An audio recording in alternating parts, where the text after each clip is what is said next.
যেখানে রাষ্ট্রের সকল মানুষ ধনী গরিব ক্ষমতাবান সাধারণ নেতা কর্মচারী সবাই আইনের কাছে সমান। কেউ অপরাধ করলে তার শাস্তি হবে, কেউ অন্যায় করলে বিচার হবে এবং কেউ আইনের ঊর্ধ্বে থাকবে না। কিন্তু যখন এই নীতি দুর্ব্যবহার করে তখন সমাজে দুর্নীতি মাথাচাড়া দিয়ে ওঠে। প্রথমত, শাস্তির ভয় না থাকলে দুর্নীতি বাড়ে। যে সমস্ত অপরাধ করেও শাস্তি পাওয়া যায় না সেখানে মানুষ অন্যায় করতে সাহস পায়।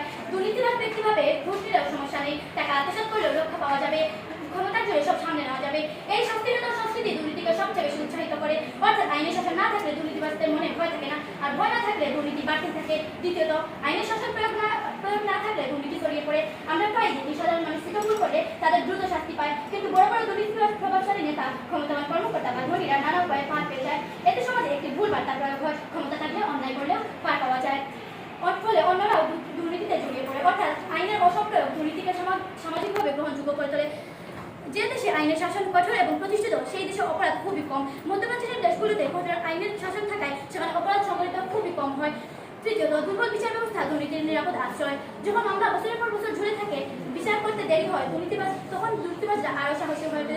তদন্ত সঠিকভাবে হয় না, কারণ তারা জানে বিচার যদি হয়ও তা হবে অনেক দেরিতে। এই বিচারহীনতা দীর্ঘসূত্রতার দুর্নীতিকে প্রাতিষ্ঠানিক রূপ দেয়। চতুর্থত, আইনের শাসন না থাকলে রাষ্ট্রীয় প্রতিষ্ঠানে অনিয়ম বাড়ে। চাকরি, টেন্ডার, পদোন্নতি, সরকারি সেবা এসব ক্ষেত্রে যদি যোগ্যতার বদলে ঘুষ, তদবির, দলীয় পরিচয় বা সুযোগভিত্তিক কাজ করে, তাহলে বুঝতে হবে সেখানে আইনের শাসন নেই। আর যেখানে নিয়ম থেকে সুবিধা পাওয়া যায় সেখানে দুর্নীতি ছড়িয়ে পড়বে।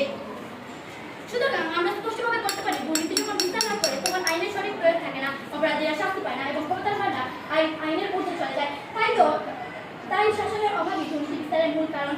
তাই তো দার্শনিক সক্রেটিস বলেছেন, let those who are not governed by the rule law be governed by detective। আমার বক্তব্য শেষ করার আগে আমার প্রতিপক্ষদের কাছে আমার একটি প্রশ্ন। দুর্নীতির অভিযোগে অভিযুক্ত ব্যক্তিরা রাজনৈতিক, প্রশাসনিক এবং টাকার প্রভাব খাটিয়ে পার পেয়ে যায়, তখন কি সেটি আইনের দুর্বলতা নয়? বিজ্ঞ প্রতিপক্ষ আশা করি উত্তর পাবো। ধন্যবাদ জানাই মডারেটর, ধন্যবাদ সবাইকে।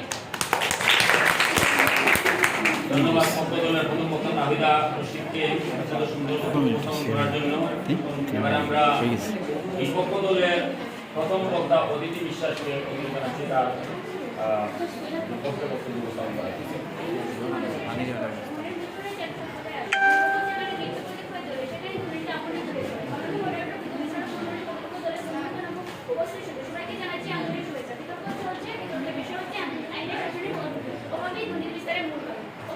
অত্যন্ত যুক্তিসঙ্গত কারণে আমরা আমার দলের